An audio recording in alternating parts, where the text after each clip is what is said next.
여기에 17절 보면 잘 다스리는 장로들은 이 말씀이 나오죠. 이 장로 여기서는 누구를 가리키고 나면 목사를 가리키고 있습니다. 여기에 뒤에 18절을 보더라도 여기 가르쳐주고 있어요. 장로교에서 말하는 장로가 아니라 이 주의 종들을 가리키고 있다는 것을 여러분 기억해 주시고요. 잘 다스리는 장로에 대해서는 어떻게 하느냐? 배나 존경하라. 존경할 자로 알아라 이거예요. 존경할 자로 알아라. 이 배나 존경할 자로 알아라. 그건 뭐냐면 앞에 이 성도에 대한 이야기를 했죠. 어제 아침에 그 성도를 크게 세 가지로 비춰봤어요. 하나는 젊은 사람, 젊은 남자, 또 늙으신 어르신 남자, 또 하나는 젊은 여자, 또 늙으신 여자, 그 다음에 과부. 어제 아침에 이 셋을 비춰봤어요. 이분들을 존경하되 이렇게 나오잖아요. 존경하되. 예를 들어서 한번 볼까요? 5장 5장 우리 1절 보세요.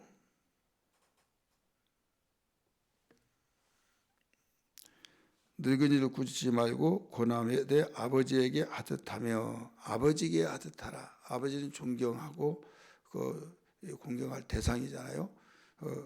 또 2절 보세요. 늙은 여자에게는 어머니에게 하듯하며 어머니 아버지를 어머니에게 하듯하며 아버지에게 하듯하며 이게 존경하라는 거죠. 마찬가지로 이 장로에게도 배나 존경하라. 예, 배나 존경할까요? 두 가지를 하는 거죠. 그 외에도 더 많이 일을 하는데 우리 영적인 것은 세상이 어디에서 어느 기관에서도 영적인 것을 다스릴 수가 없죠. 영적인 것은 우리가 하나님 섬길 때, 그 다음에 주의 종들은 영적인 것을 가리키고 또 모든 것을 분별하게 만들어서 영생에 이르게 인도하고 있다 이거죠. 그래서 배나 존경한 자로 알되, 존경한 자로 알지 못하면 문제가 커요. 첫째로 누가 문제가 크냐면 자신이 문제가 큽니다. 신앙이 들어가지 않는다 이거죠. 예를 들어서 존경할 때 말씀이 들어오고 존경할 때 그 말씀을 아멘으로 받는데 문이 열려진다는 걸 믿기 바랍니다. 근데 존경하지 않으면 마음이 닫혀지죠. 여러분 부모도 나를 낳아주시고 길러주신 부모도 존경하면 공경하고 순종하고 우리 어머니 우리 아버지가 세상에서 최고야 이렇게 말하잖아요. 그런데 당신이 나를 낳아주기만 하면 이러려고 낳아줬냐고, 낳기만 하면 다한 줄 아느냐고, 지금 세상이 어떤 세상이냐고 막 하면서 정말 부모의 가슴에 못을 박는 말을 하고 있는 것을 볼 수가 있어요. 그래서 여기에 배나 이것은 부모가 아무리 잘하더라도 영적인 면에서는 예수 믿지 않고는 할 수가 없다 이거죠. 그래서 배나 더 존경하고 자로 알아라. 존경의 대상으로 알아라. 또 하나는 왜 존경의 대상으로 알아야 하냐면 주의 종이기 때문에 그렇고 나를 위한 위해서 존재하고 있다. 다시 말해서 하나님의 자녀들을 양육하고 또 하나님의 사람을 온전케 하기 위해서 존재하고 있다 이거죠. 이런 부모는 왜 존재합니까? 자녀를 사랑으로 돌보고 또 자녀를 양육하되 부모보다 더 양육을 잘 시키는 사람은 어디 있어요? 학교에서 아무리 가르친다 할지라도 학교에는 지식을 전달해 주고 가르쳐 주는 거지. 그 다음에 훈육을 하고 가르치더라도 나도 책임이 없어요. 책임을 져야 하는데도 요 사이에 교사에 대한 제재, 학생에 대한 인권 이 문제 때문에 논란이 많지 않습니까? 그러다 보니까 사명을 가지고 하지 않고 그냥 되려면 되라. 이런 식으로 몸살이 아니라고 그러다가 보니까 이 모든 문제들이 많이 발생되기도 하지 않습니까? 아무리 잘한다 하더라도 이 부모가 모든 걸 가정의 책임이다 하고 가정으로 넘긴다 이거죠.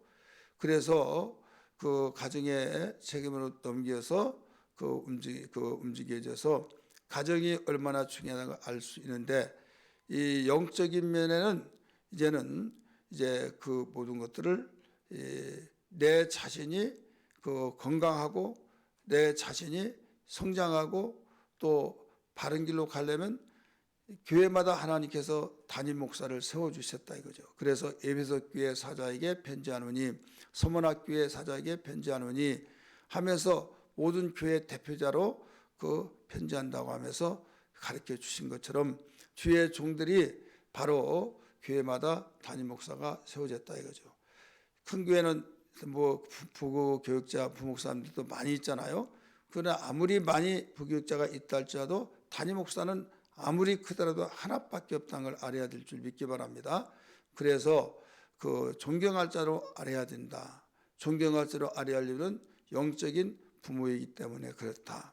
또 나를 위해서 존재하고 있다. 하나님이 우리의 영혼들을 각 교회마다 잘 양육하고 보살펴주고 애통히 여기고 그렇게 하기 위해서 분별하기 위해서 하나님의 손을 온전케 하기 위해서 세워주셨다 이거죠.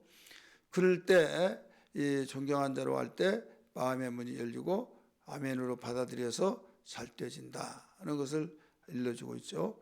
그 다음에 이 주의 종이 나는 가르치는 은사가 아니야 이런 분도 있어요. 그러나 여기에 잘 가르친 분이 또 있어요. 그래서 잘 가르친 자는 더 배나 더 그리할지라 이렇게 나오죠. 17절 다시 한번 봅니다. 17절 말씀 시작. 잘 다스리는 장로들은 배나 존경할 자로 알되 말씀과 가르침에 수고하는 이들에게는 더욱 그리할 것이니라. 더욱이라는 것은 뭐예요? 존경을 하되 배나 하되 배보다 더하라 이거예요.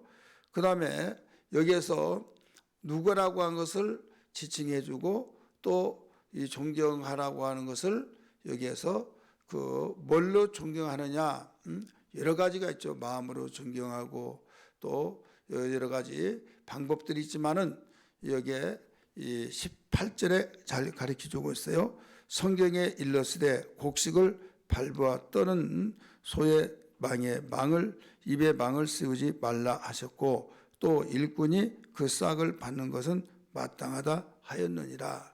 여기는 교육자가 목회자가 사례를 받죠. 사례를 받는데 여호와적인가요? 어떤 저기는 이단은 우리는 살이 없다고 하면서 그걸 자랑 삼아서 말하고 있다. 그죠? 그러면 이 기독교에서 목회자가 살해받고 그러면 이것이 잘못된 걸로 알고 있고 안 받는 사람은 대단한 걸로 알고 있고 정상이고 받은 사람은 비정상이고 이런 걸로 생각하고 있어요. 그리고 어떤 교회도 우리 교회 목사님은 살해 안 받는다고 이것을 자랑으로 여기고 있다 이거죠. 이것이 어제 오늘이 아니라 바울이 이제 있는 시대에도 그랬다 이거죠. 그러다가 보니까 바울 자신이 또 그랬어요. 너희들에게 누를 끼치지 않기 위해서 내가 싹을 받지 않는다 이렇게 말했어요. 그래 바울 보라마 하면서 그런데 이 바울이 지금 디모데에게 말했고 또 고린도 교회도 말했잖아요. 왜 그런가 하면 교육자에 대해서 왜 돈을 받냐? 우리도 교회 일하는데 우리는 돈 안 받는데 왜 목사가 돈을 받냐? 이런 식으로 말을 하는 사람이 있다 이거죠. 그런데 성경에 이 신명기에 있는 말씀을 인용해 가지고 거기에 소가 일을 하는데 여기서 매를 간다. 곡식을 떠는 것 이것은 소를 통해서 이용해서 곡식을 떠는 것을 가리키고 있어요. 매를 갈는 것도 마찬가지고요. 그럴 때 망을 씌우지 말라 이거예요. 망을 씌우지 말라. 여러분 소 망을 씌우면 그거 먹어요? 못 먹어요? 못 먹죠. 근데 일하는 소에게는 그 망을 씌우지 말아라. 뜯어먹는데 풀만 뜯어먹는 것이 아니라 곡식도 먹을 수가 있다 이거예요. 그럴 때 일하는 소기 때문에 그 먹여야지 않느냐 이거죠. 그래서 주의 종도 그 전업으로 이 목회하는 그들에게는 사례를 받는 것이 마땅하다. 받는 자를 그 이상하게 왜 받냐 이런 식으로 말하지 말아라 이거예요. 그래서 또 바울은 어떻게 더 설명을 첨가시켰냐면 양을 치는 자가 젖을 먹는 자가 먼저 먹는 것이 아니냐 이거예요. 양을 치는 자, 그 마땅하지 않느냐. 양을 치면 젖을 먹는 것을 그 뭐라고 할 사람이 있느냐 이거예요. 그렇기 때문에 주의 종이 그 살해받는 것을 가지고 그 이러쿵 저러쿵 해서는 안 된다. 오히려 그 이 정도 줬으면 더 많이 주려고 존경에 대해서 이 모든 표시가 여러 가지가 있지만 그 중에 아유 목사님 살에 깎자 이건 존경이 아니다 이거죠. 미우면 밥도 뺏어 버리려고 하는 거 있잖아요. 근데 이 존경하고 사람은 더 먹으라고 하고 더 좋은 걸로 대접하려고 하고 한 것처럼 바로 주의 종에게도 그 여러 가지 방법들이 있지만은 살에 또 이 뭐 저 뭐 다양하게 이 존경의 방법들을 다해서 하라라고 가르쳐 주셨다는 것을 여기서 일러주고 있습니다. 또 아무에게나 안수하지 말라. 고발 사건 나오냐요. 목회자에 대해서 고발은 두세 증인이 없으면 하지 말아라. 고발을 받지 말아라. 접수를 받지 말아라 이거예요. 목회자가 사람이죠. 사람인데 실수를 하고 범죄를 하고 이럴 수가 있다 이거죠. 이래서는 안 되는데 그렇게 되어졌을 때 확실한 증거가 있냐, 증인이 있냐 이거죠. 증인이 없으면 말하지 말고 또 증인이 있으면 말을 하되 한 사람만 가지고도 안 된다. 두세 사람이다. 이 두세 사람, 이 세 사람부터는 막을 수가 없는 거예요. 어떤 일이든지요.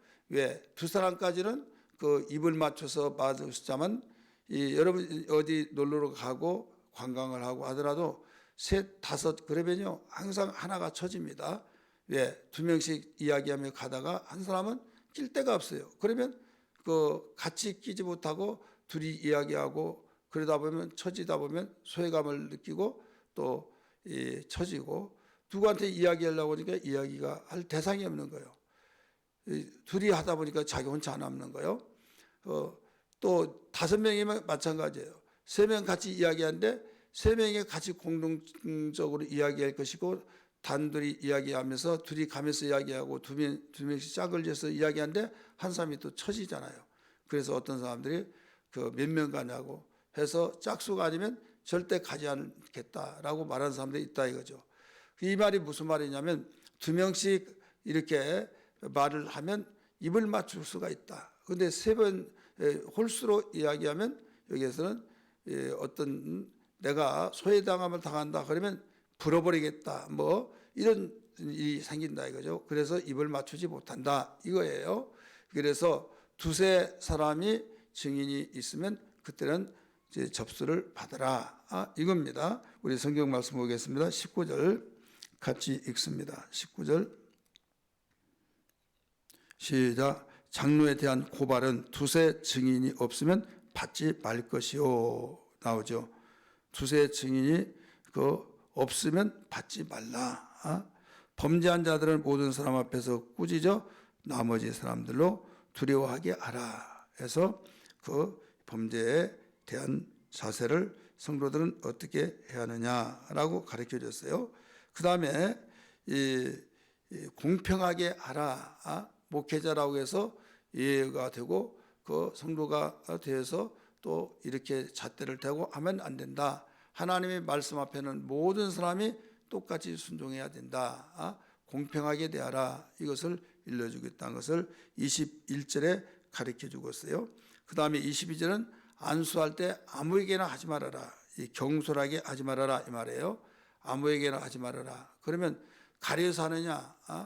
이렇게 말하는데 어떤 자에게는 해서는 안 된다 하는 대상이 있다 이거죠. 이 부분은 여러분이 왜 그런가 이런 부분을 잘 알아야만 됩니다. 그래서 그 안수해서는 안 된다라고 하는 이것은 그 어떤 안수가 여러 가지 안수가 있죠. 그 예를 들어서 은사를 위한 안수, 축복을 위한 안수, 또 여러 가지 안수 있는데 이 가정한 일을 할 때는 축복에 대한 안수를 할 수가 없어요. 왜? 가정한 일을 할 때는 축복에 대한 안수를 해야 하나님이 이거 들어주지 않죠. 그렇기 때문에 가령 술집을 하고 물장사를 하는데 가정한 일을 해요. 그러면 그런 일에서 하나님 축복해 주시고 그러면 이거 뻔히 그 복을 주시고 응답하지 않는데 이걸 안수 기도를 하냐, 안수해 주세요. 그러면 이게 굉장히 그러면 이제 해달라고 하는데 다 해주면 경솔한 것이다. 이렇게 가르쳐 줬어요. 그래서 이런 부분을 여러분들이 알고 스스로 먼저 해야 할 것이 있다는 것을 먼저 가르쳐 주고 있죠. 그 다음에 여기에 가르쳐 주기를 다른 사람의 죄에 간섭하지 말아라. 왜 이러쿵 저러쿵 하고 오히려 자신에 대해서 먼저 정결하게 하라라고 일러주고 있어요. 우리 모두는 다른 사람의 죄에 대해서 간섭을 하지 말아야 될 줄 믿습니다. 그것은 이제 지도자가 권면을 할 수 있고, 그런데 이것을 간섭이라는 것은 왜 이랬냐 저랬냐 막 하면서 계속 어떤 쫓아다니면서 이렇게 했냐마 이런 식으로 하는 게 간섭이죠. 그래서 여기에 다시 한번 볼까요? 몇 절 말씀 보시고 하면 22절 말씀입니다. 아무에게나 경솔히 안수하지 말고 다른 사람의 죄에 간섭하지 말며 네 자신을 지켜 정결하게 하라라고 말씀하셨어요. 그리고 건강을 위해서 쓸 약은 써라, 이것을 가르쳐 줬어요. 이제부터는 물만 마시지 말고 네 위장과 자주난 병을 위하여서는 포도주를 조금씩 쓰라 말씀하고 있죠. 그래서 여기에 주의 종이 약을 먹냐 이런 사람들로 지금은 지식시대라 그런 말을 한 사람이 별로 없지만은 제가 어렸을 때 약 먹으면 목사님이 왜 약을 먹냐 기도하지 이런 사람들이 있어요. 여기에는 바울이 디모데에게 편지하면서 위장병 같아요. 오늘날 보면 여기에서 위장과 자주 나는 병, 그렇기 때문에 그런 병이 있을 때 물을 마시지 말고 네 위장과 자주 나는 병을 위해서 포도주를 조금씩 쓰라. 포도주가 좋은가 봐요.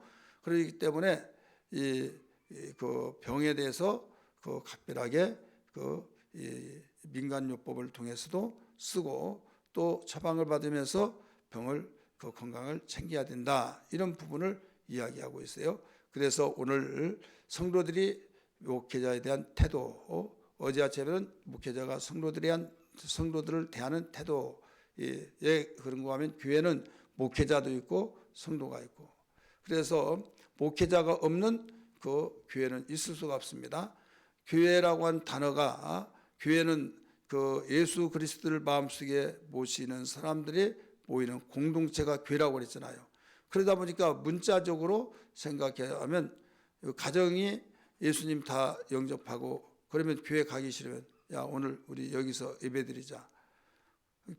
주일날 교회 가지 말고 교회를 가야지 안 가냐고 가정 식구 중에서 한 사람이 그랬으니 야 목사님이 가르칠 때 교회는 예수님 마음속에 모시는 사람들이 함께 모이는 공동체가 교회라고 그랬어. 건물이 아니라고 그랬어. 그러니까 눈을 깜빡깜빡하면서 그 말이 맞네. 그러면 우리가 엄마 아빠 나 우리 길동이 삼순이 하면서 7, 8명 돼요. 그러면 여기도 교회네 하면서 오늘 예배 드렸어요. 나 교회 안 빠졌어요. 교회 안 빠졌다고 하고, 교회는 공동체니까. 그리고 또 휴가 가가지고 거기서도 오늘 교회는 못 갔지만은 우리 여기서 예배 드립시다 해가지고 나 교회 안 빠졌다 그러면서 그렇게 하면 이게 교회냐? 이 어원으로 봐서는 이 원어적인 측면에서는 그 교회 같이 느껴지죠. 그런데 그 개척교회 이 두 명, 세 명 있더라도 그 가정의 대식구들이 모이면 더 많을 수가 있죠. 그럼에도 불구하고 거기는 교회가 될 수 없다. 왜 없냐? 교육자가 없다 이거예요.